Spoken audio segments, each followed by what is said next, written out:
Welcome to our next episode of Small Screen Cinema with Tabitha and Dad. We are here today to tell you about the films of yesteryear that you saw on the boob tube. Yeah, not the flat screen. I'm talking about the tube TV, the black and white, the Philco, because your mom couldn't afford to get you a color TV. So you had that Philco. When you turned it off, it all shrunk down into a little dot that took about 5 minutes to disappear. You have no idea what I'm talking about, do you? I'm so sorry you had to go through that. And yes, I do because I've seen old movies. Okay. So so Plus, you even when guys we had that crappy tiny black and white TV in your bedroom when I was little. hey, that's not my fault. If I had my way, there would have been no TV in the bedroom. I just don't even understand that, like on an ideological basis. What, sleeping with not No without a TV TV running? in the bedroom? What are you supposed to do? Do I have to explain the birds and the bees to you again? When you're done with that, what are you supposed to do? Have a cigarette and a sandwich. I don't know. So, all right. Tabitha, tell us about the movie that we are going to talk about tonight. Tonight we are talking about The Victim. Here I have this beautiful Blu-ray from Kino Lorber. Nice. The Victim is a 1972 telefilm written by Merwin Gerard and McKnight Malmer, which is an awesome name. Not her birth name, but still, I wish my name were McKnight. I almost named you McKnight, but your mom said nope. I said she'll love it. Well, she wouldn't let me get a bunk bed when I was 12 because she said, "You're going to be a teenager soon and then you won't want one." Well, the joke is on her. I'm about to turn 36 and I still want a bunk bed. By golly, you're right. And you don't want to know what I want? I want the waterbed to come back because I missed my waterbed from the 80s. No, Yes, no, yes. no. I remember the water bed. No, we're not doing that again. We're not doing that again. Anyway, to get back on track, Merwin Gerard also helped write the teleplay for The Screaming Woman, which we did a few weeks ago. There you go. So he knows from thrillers. He wrote for a lot of the old school anthology TV shows of the 1950s, the Fireside Theaters, Robert Montgomery Presents, who was Elizabeth's father, by the way, Yes. Four Star Playhouse, Suspense, General Electric Theater, all that stuff. He later worked on shows like Ben Casey, Gunsmoke, Daniel Boone, The Fugitive, and Ironside. He also created One Step Beyond, which was a kind of precursor to The Twilight Zone. Not it's not bad, too. There are some good episodes. Yeah. Yes. He wrote for some other TV shows, mostly, or excuse me, he wrote for some other TV movies, mostly thrillers that we'll probably get to at some point. He passed away in 1995 at 78. McKnight Malmar just wrote the short story this was based off of. She she had another short story called The Storm that was adapted for multiple shows like Thriller, The Unforeseen, and Studio One. And in fact, the more I looked into it, I'm pretty sure all of those were based on this same story. Hmm. I didn't watch all those episodes, but reading them, I'm like, this is all the same thing, isn't it? So she got a lot of mileage out of this. She passed away. Oh, sorry. That's Uh, hilarious. She no, no, passed no, no. away. I wrote down a bit and I didn't understand what I was doing. It took me a minute. Okay. She passed away in 1985 is what I was trying to do, but I thought I mistyped. Okay. You know, the Bowling for Soup song? Yes. Okay, that was a 19, waste. 19, Yeah. 1985. Yes. Wears a mini skirt made of snake skin. And Uh, who's the other guy that's singing with Van Van Halen? Halen. That's an awesome song. I know. Anyway, she was 82 when she passed away. This film was directed by Herschel Doherty. He worked on he worked as a TV director from the 50s all the way through the mid 70s. And he did all the shows, all the Westerns, Star Trek, Mission Impossible, $6 Million Man, and Policewoman. Those are not And Westerns. the Westerns were grouped together. And then I mentioned shows that were not Westerns. Oh, so there should have been a comma there. There is a comma here, right No, here. you said he did all the shows, all the Westerns, and then you named everything that wasn't a Western. So, If you could look at my notes, you would see the comma. hmm. Okay? For those of you who do not know, Tabitha has many times tried to divorce herself from me. Doherty passed away in 1993. He was also 82. The movie stars Elizabeth Montgomery as Kate, and we first saw her on our podcast in The Legend of Lizzie Borden. So I won't go into her whole backstory again. She's Samantha from Bewitched. I was not named after the daughter on that show, but sometimes older people still ask me. Yeah. And she passed away in 1995 at only 62. And next we have George Maharis as Ben. And he is one of my TV boyfriends, so buckle up while I talk about him for a few minutes. Maharis's claim to fame was a wonderful series called Route 66, where he played the orphan tough guy Buzz Murdoch. Fun fact, Robert Redford was almost cast in his part, but they thought he was too similar to Martin Milner, who played the other character, and I can see that. That's fair. Yeah. Anyway, I love Maharis in this role. He's got this thick New York accent. He's broody and sexy, but he's sensitive to the disenfranchised, and I really loved his character. And in my opinion, he should have had a bigger career. Unfortunately, that never really happened. He got sick with hepatitis during Route 66 and ended up having to leave the show. He got a few starring roles in movies, but nothing that made a splash, so he kind of got stuck on television. And then he ended up getting into some trouble for lewd conduct, which basically meant being gay in public. He was a gay man. He never formally came out or really even addressed it, but he did say that after the arrests, the phone kind of stopped ringing. So that really sucks for him. So as it is, Route 66 is probably the best thing you're gonna watch to showcase his range. And he passed away just a couple of years ago in 2023 at age 94. And I do hope he was happy. Next is Eileen Heckert as Mrs. Hawks, and she was in some high-profile films like The Bad Seed, Bus Stop, Burnt Offerings, and Somebody Up There Yes. Likes Me. Burnt Offerings, one of my favorite horror films. It's a really good horror film. Yeah. I went to go see it as a kid in the theater, not knowing what it was. And every time the old taxi driver, like the Oh, flashback of yeah. that smile scared the heck out of me. And he went on to, well, before that, he was in The Heat of the Night, He was uh, the well, no, spoiler alert. Never mind. But yes, he was in The Heat of the Night. is in The Heat of the Night, and he was also in Unforgiven. He owned the brothel. Oh, So didn't remember that. yeah, very good actor. Uh, but he's not in this movie, so why am I talking about him? I don't know, because we got on to Burnt Offering. So, No, because this is the sidetrack episode, I guess. Um, Heckert also worked a lot in television. She worked on The Naked City, The FBI, Barnaby Jones, Little House on the Prairie, all the way up through Home Improvement.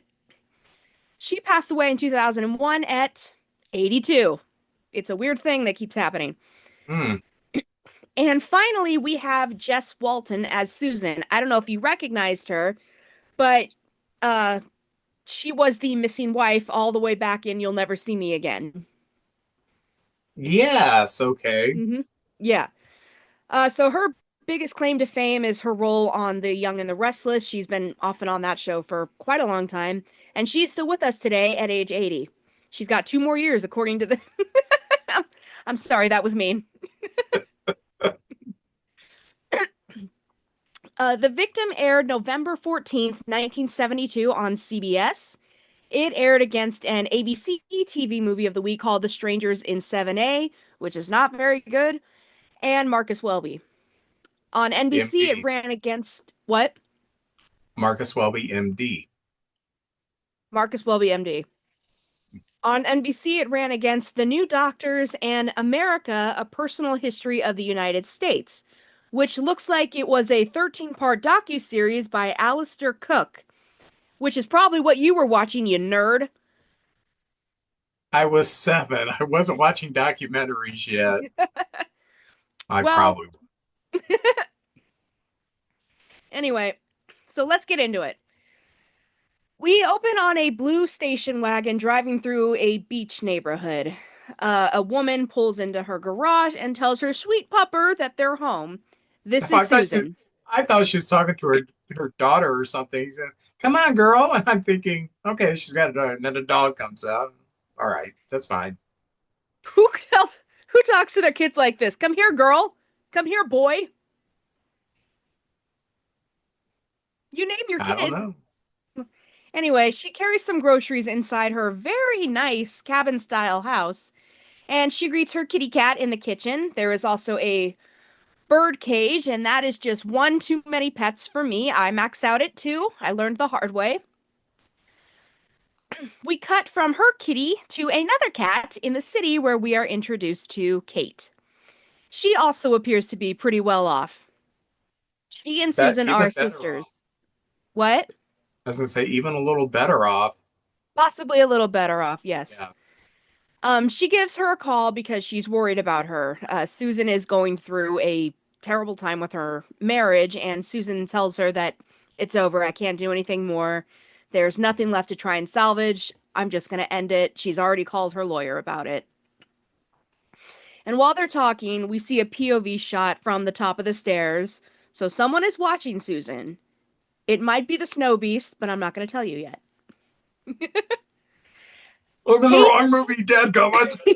like, snow beast, wrong set, get over here. Your movie don't start for 5 more years. Get out of here. Kate invites Susan to come and stay with her, but Susan apparently can't leave her menagerie. She asks if Ben, the soon to be ex husband, can watch the animals, and she says that Ben went to LA on a business trip and she wants to be packed and out of the house before he gets back. Apparently, she's willing to just give Ben anything he wants. She doesn't care. She just wants out. Kate offers to join her instead, but Susan insists that she's all right by herself. Besides, there's a big storm coming, and she doesn't want Kate to have to drive in it. We see who's ever watching Susan get closer and closer. Susan thanks Kate for being there for her, and then they hang up. Susan stands up from the couch, turns around to face the intruder. She knows them and says, "What are you doing here?" And the camera just gets closer and closer, and then we cut back to Kate. A little time later, she tries to call her again, but the phone is off the hook. And then we see the empty cabin now. There's furniture thrown about. The phone is lying on the floor. The rug is messed up. And we see someone's shadow in the basement, down the basement stairs. Back with Kate, she keeps trying to call her, and the phone is making that same weird noise that it made in Home for the Holidays, remember, that you recognize, but I'd never heard before? Yeah, I recognize that. Leave the Yeah, phone off the hook, it eventually goes. yeah. I Was couldn't hear it as scary. clearly as I could in the first one, but I'm like, oh, that's that weird, scary noise that I don't know why they would do that. Eventually, Kate calls the operator back when there was an operator to see if they can get through, and they have no luck. They said the phone is off the hook, and Kate decides to just drive to Susan's place and check on her, Well, and has her, yes, real quick, I do remember when you could do this. She asked the operator, "Is it a conversation or is it off the hook?"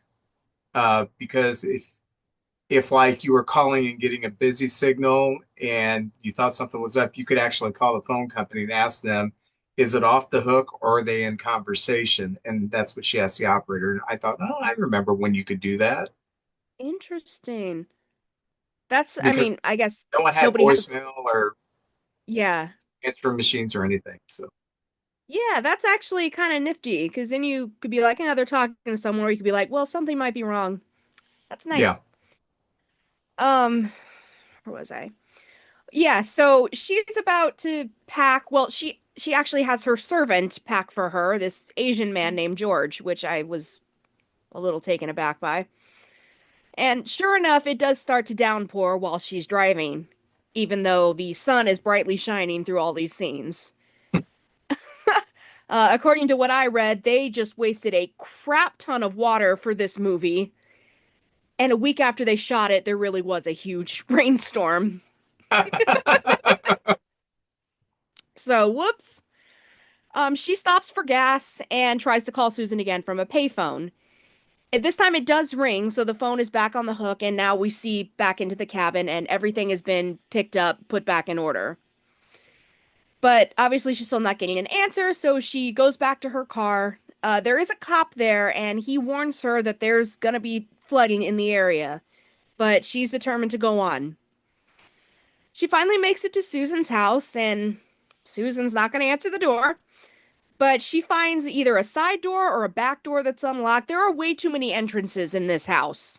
There's at Yeah. least three, and I don't like that. The cat greets her, acting starved, even though Susan just fed her a few scenes ago. So, cats are so dramatic. No, the kitty was letting her know there's something wrong. No, the dog does that later because dogs care about humans. Oh, you've never had a good kitty. I did, and you killed it. I did not kill Mittens. She Gosh, was a good girl. Sorry, you let her escape then, whatever you did. I prefer to say I gave her her freedom. Mittens was such a good girl.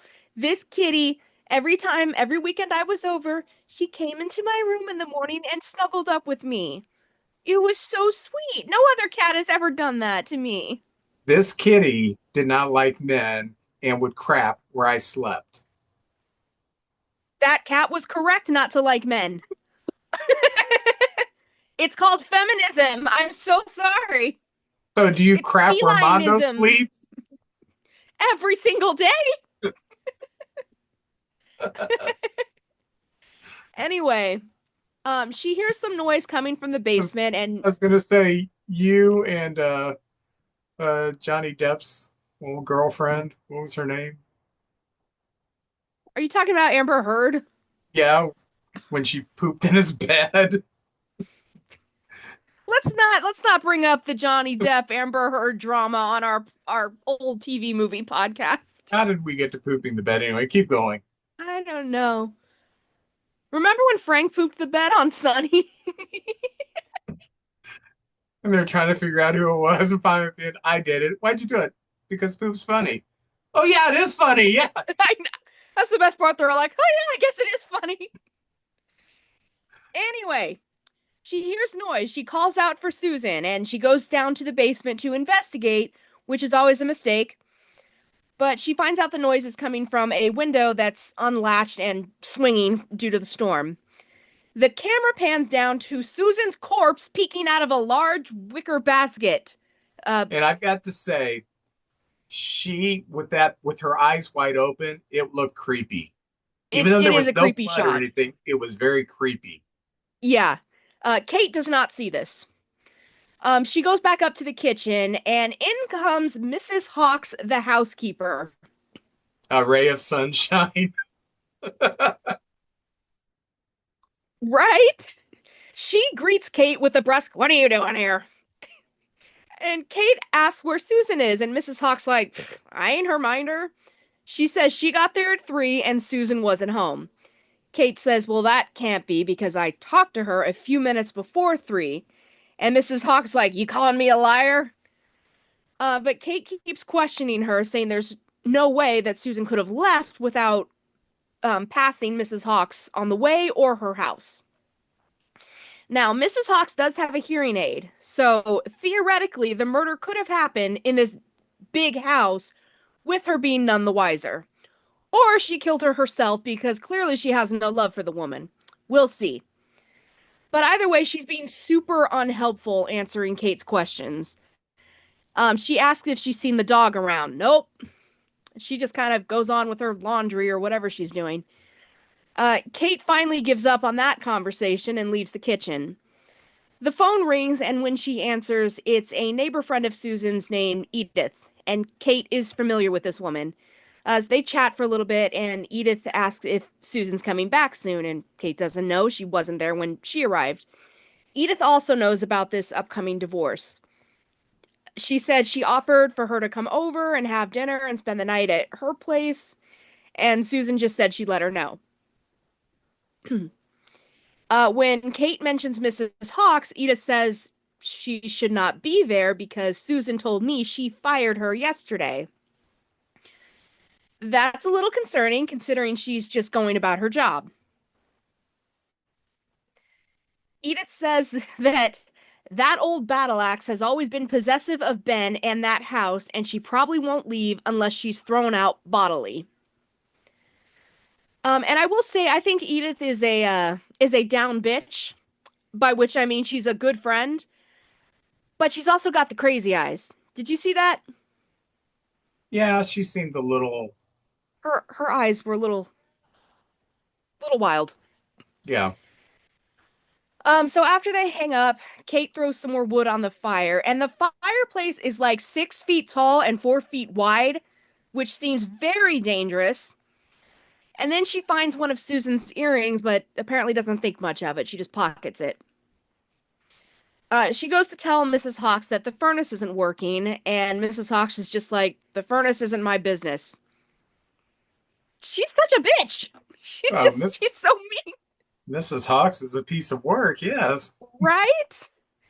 So Kate goes back to the basement to see if she can get the furnace to work. And again, we see the wicker basket and Susan, but Kate Kate doesn't see it. She finally gets the furnace working and goes back up to the kitchen, and the two women start talking about the divorce. And Mrs. Hawks asks her if she realizes that poor Ben might lose his house if they go through with the divorce. And Kate rightly says that's not your business at all. And Mrs. Hawks says, this house is my business, and it's been my business for 10 years. She's very much like a discount Mrs. Danvers from Rebecca, if you remember that movie. Yeah. Yeah. And says this while holding a knife, mind you, a very large kitchen knife, that the house and Ben were hers until she came along. Kate tries to dismiss her, but Mrs. Hawks fairly points out that Kate doesn't really have any authority over her. She says she takes orders from Ben and Ben only. And when Kate says she knows that Susan fired her, she says that Ben hired her and only he can fire her. I don't think that's how that works, but okay. She just continues to make dinner for no one, I guess, seeing as how Ben is in LA. And Kate goes upstairs and out one of the windows. What? I hadn't thought of that till you mentioned it. She's making dinner when Ben's in LA and there's no one in the house. What's she making dinner for?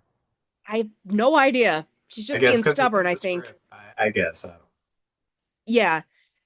Um, so out one of the upstairs windows, she has a view of the garage and she sees that Susan's car is in the garage. So she thinks, oh, she must have just gotten home, goes back downstairs and searches for her again, but there's no luck. She passes Mrs. Hawks and says, did you see her pass? And no. And Mrs. Hawks, for the first time, seems a little bit engaged and gets kind of a thoughtful look on her face. So Kate goes out to the garage to see if she's still in the car. The car is empty. And when she goes back inside, Mrs. Hawks appears to have left. She dries off and then she calls Ben's office. She wants the number of the hotel that he would be at in Los Angeles. The woman on the phone says that Ben hasn't been with their firm in over a month. Uh-oh. Kate thinks that it's strange that Susan never mentioned that. Whereas my immediate thought is Ben probably didn't tell her that, you know? I Yeah. mean, they're obviously at least separated. She wants a divorce. I'm sure he didn't tell her that he was probably fired. I doubt he quit. Yeah. Anyway, the kitty cat begs for more food, so Susan feeds her again, even though there's a perfectly good body downstairs she can start eating.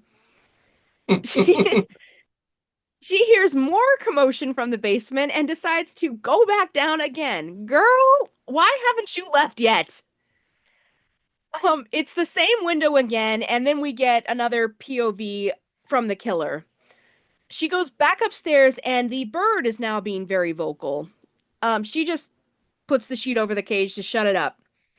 And then the dog finally shows back up. The dog was outside. He is soaked. He's at the back door begging to be let in. And when she lets the dog in, the dog goes straight for the basement door, trying to alert her, because that's what dogs do. Kate ignores the hint and takes her into the living room to dry off by the fire. So even knowing that Ben doesn't work for his company anymore, she still tries to call. Yeah, she still tries to call the hotel that he stays at. Shocking no one, he's not there. There is a reservation in his name, though. He just hasn't shown up. Then we hear a very loud crash from upstairs, and at least this time she takes the dog with her when she goes to investigate. It's nothing sinister, though. A tree branch has crashed through one of the windows, and she can't really move it by herself, so she's like, whatever, I'm just leaving it. Edith calls again to ask about Susan, and she advises Kate to call the police and report her missing. And Kate acts like this is a huge overreaction. Yeah. I mean, I would have already called the police at this point, but that's me. Yeah. Yeah. Um, Once again, the killer is watching Kate, and it's the same angle of when he was watching Susan at the beginning. Edith said that the route out of the area is closed by a rock slide, so Kate is pretty much stuck there now. But Edith's very, um, right. Edith is not very comforting by telling her how freaked out she would be stuck alone in that house on a stormy night. That's not helpful, Edith. Yeah. I'd be spooked. Right. I'd be spooked. Yeah, Edith, you're really comforting there. Call the Yeah, police. I'd thank be you. spooked. You're probably not going to live through this. Right? Just then we see a gloved hand cut the phone line outside. So there will be no more calls from Edith or anybody else. Hmm. Thank God. Right? Just Luckily keep the interrupting the cops, movie. right? Yeah. Luckily the cops show up anyway without having to be called. It turns out Edith called them and asked them to check on her, which I do think was cool of her. Um, she has been calling around their other friends in the area, I guess, trying to locate Susan. The cops offer to drive Kate over to Edith to spend the night, but Kate insists that she'll stay there. Why, girl? Why are you doing this? Um, she does tell them about the window upstairs, so they go down to the basement to try and find something to fix it with. And Kate finally opens up that wicker basket, but guess what? Susan is gone. So scary. And Uh, I dead bodies weigh a lot. I mean, I've disposed of plenty of them. So they weigh a well, we all lot. have.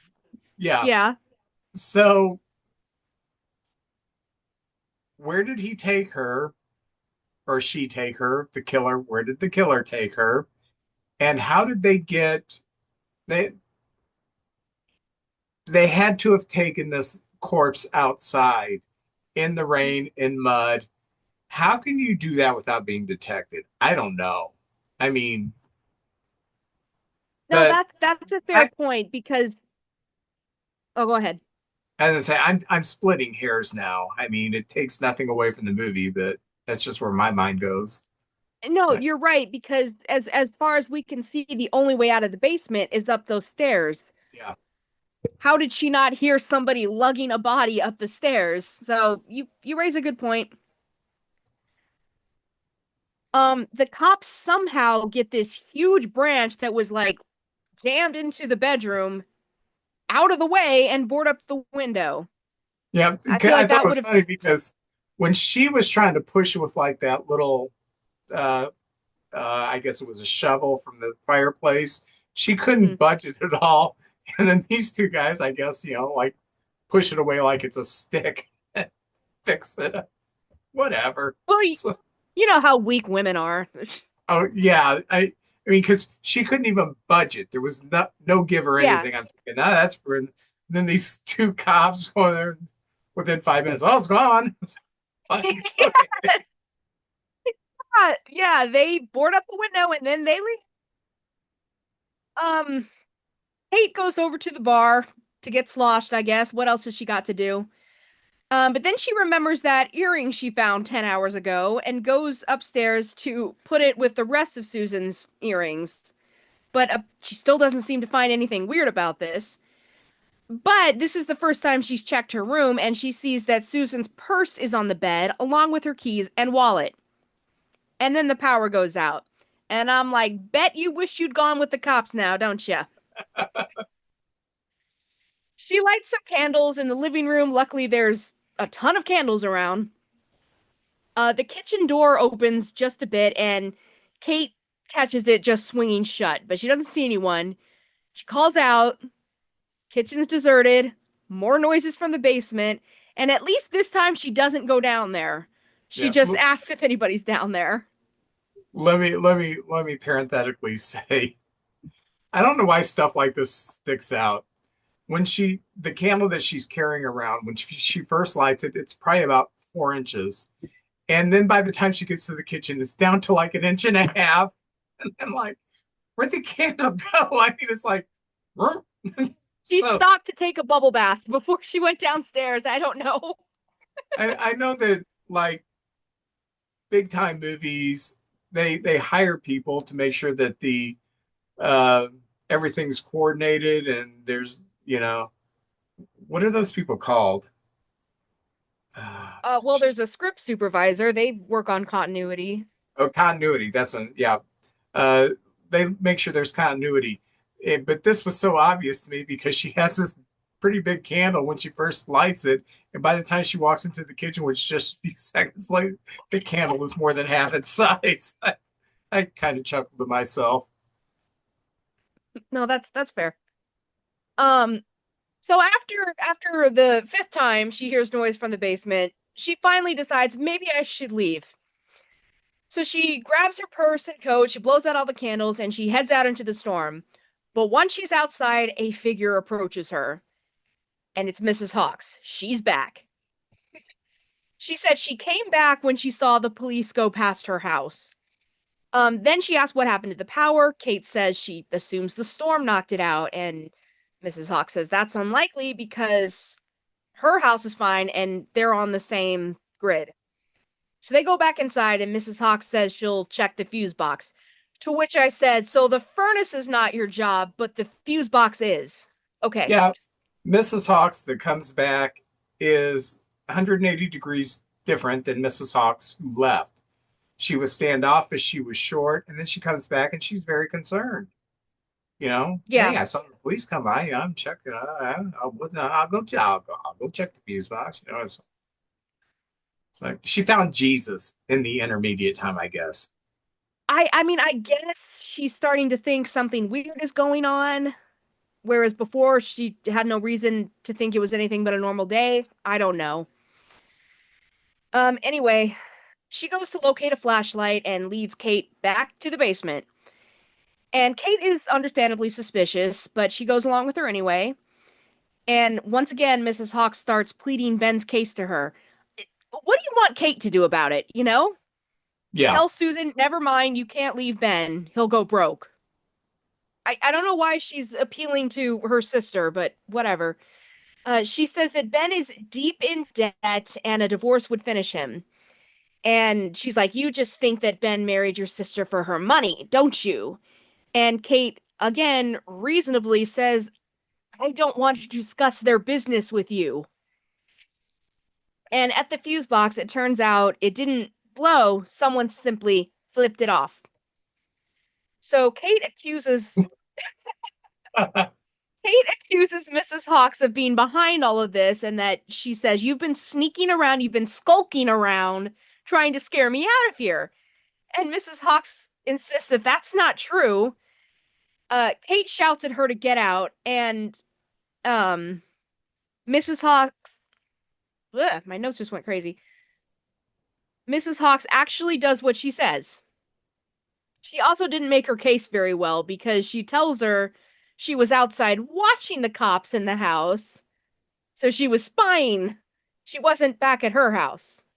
And I'm Yeah. like, why did you go outside to spy on her? It's that doesn't really hang very well. So she leaves. Kate goes back to her booze and then gets another visitor. And this time it's Ben. The mysterious Ben finally appears. He And I gotta he is say, a very handsome guy, and that's right? why I hate him. This is about 8 years or so after Route 66, and he still looks fantastic. He could marry me for my money. Like, I don't mind. My millions and millions of pennies made from real zinc. Not to brag. He looks like Robert Urich. I see He was that. Yeah. yeah. Yeah, Hmm. that's when I saw the boy, he looks like Robert Urich. Yeah. Kate is relieved to see him. She tells him that Susan isn't there and she's getting worried. That she's been waiting there for hours and hours. Susan's car is in the garage. Purse is upstairs. None of this is making sense. She's freaking out.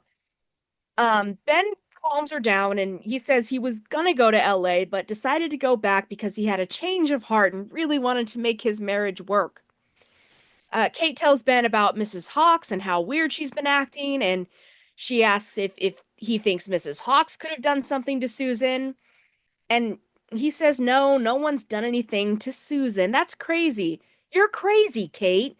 You're just a crazy woman. Stop being crazy, woman. Stop being so woman.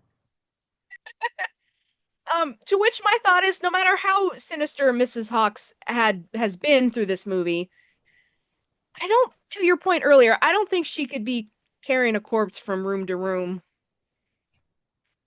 like Yeah. is what's apparently being done. She is an older woman. Finally, Kate gets a clue and asks how Ben got there since the highway is closed. Well, he took a back road and mostly had to walk. Well, what about this business meeting?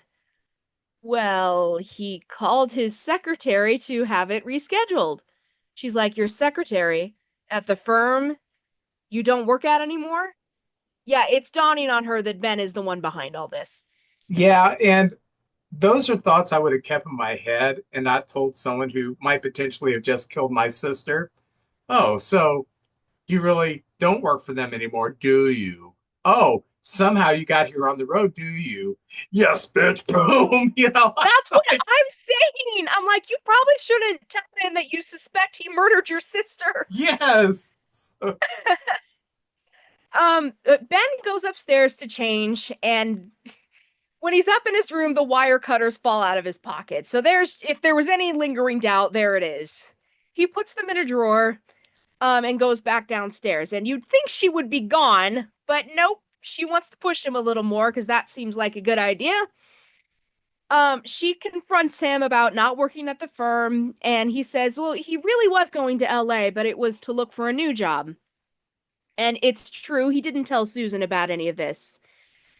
She questions him more about his money troubles, and he says it bothers him that he can't give Susan the things she deserves. His male ego doesn't like when she has to use her money. And I don't believe him, but I know that 1972. what? It's 1972. I understand that, but I Women know did I've not have more money than their spouse. That was just the way it was. well, I assume that their parents were rich and left them money because since they And both that's had a probably, lot. yeah. Yeah. But no, I have heard that a lot that guys just can't, some guys, not all men, can't handle it when their female partner is more successful than them. I told Kathy, make all the money you can. I right? don't care.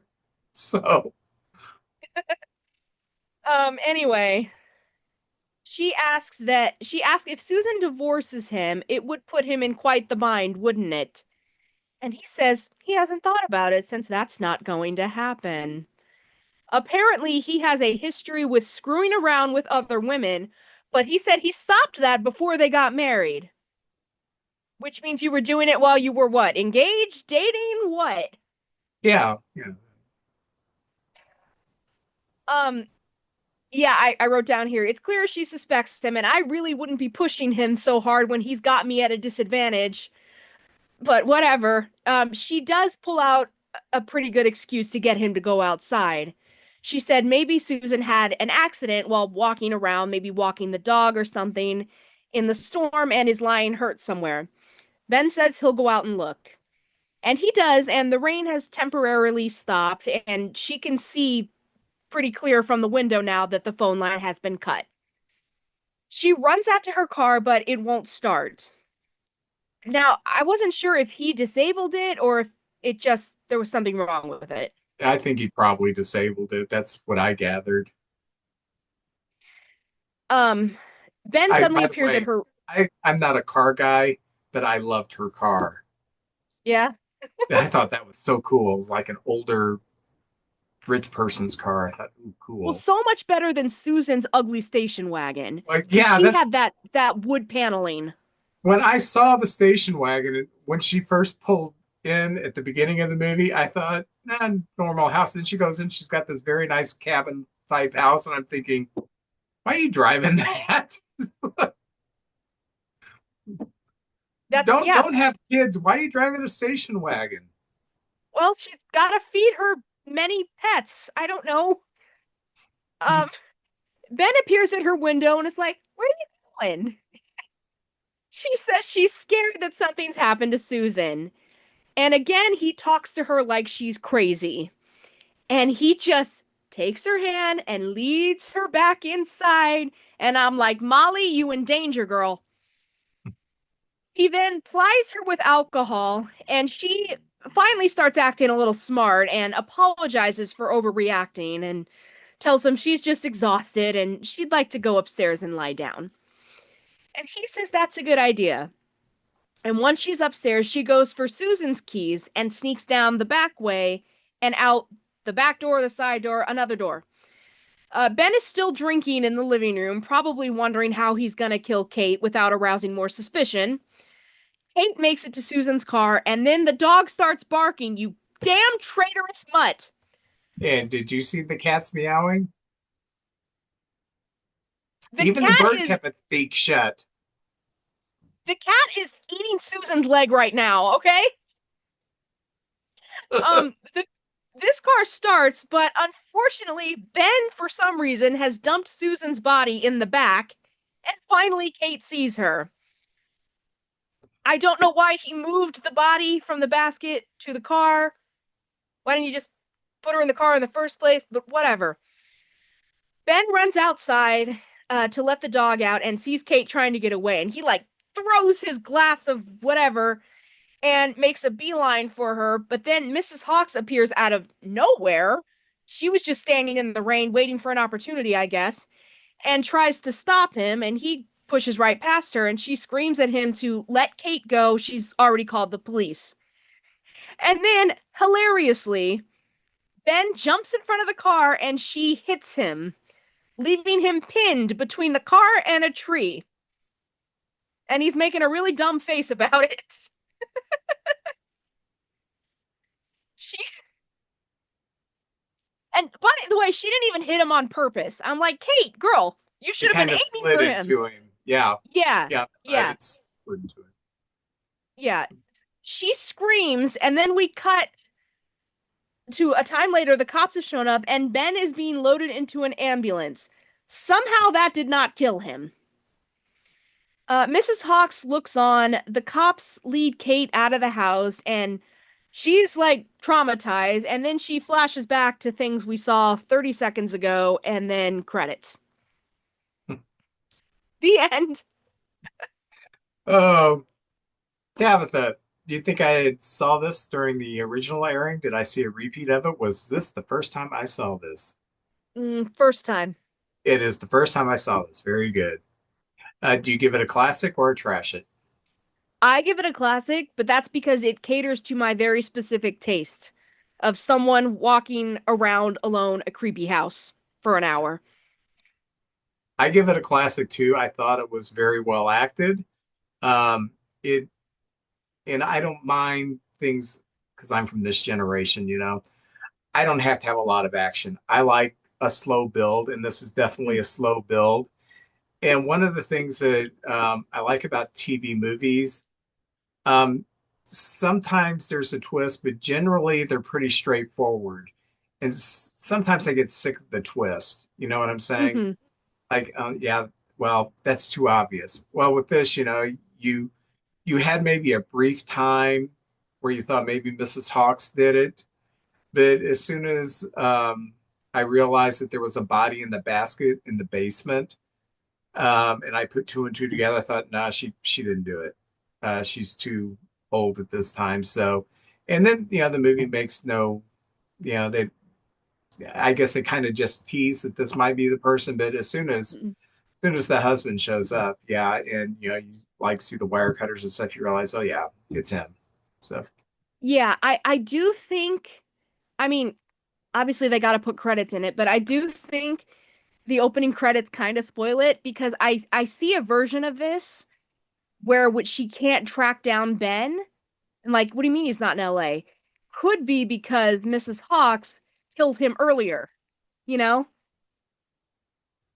and then killed Susan later. I don't know what her motive would be, but I could see a version of the movie that goes that way instead of the Ben way. But yeah, as it is, you can't say and George Maharis without people being like, "Oh, well, he must be the husband. That's the only guy they're talking about this whole time." yeah, yeah.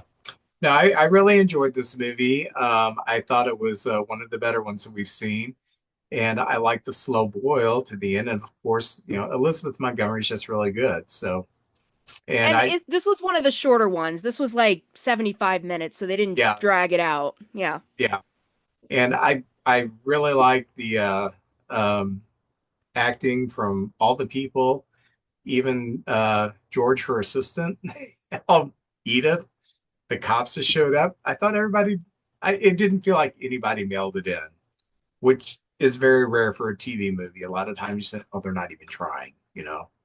So, Yeah. I think from all the TV movies I've seen, Elizabeth Montgomery, and she puts her all into it, and I definitely respect that.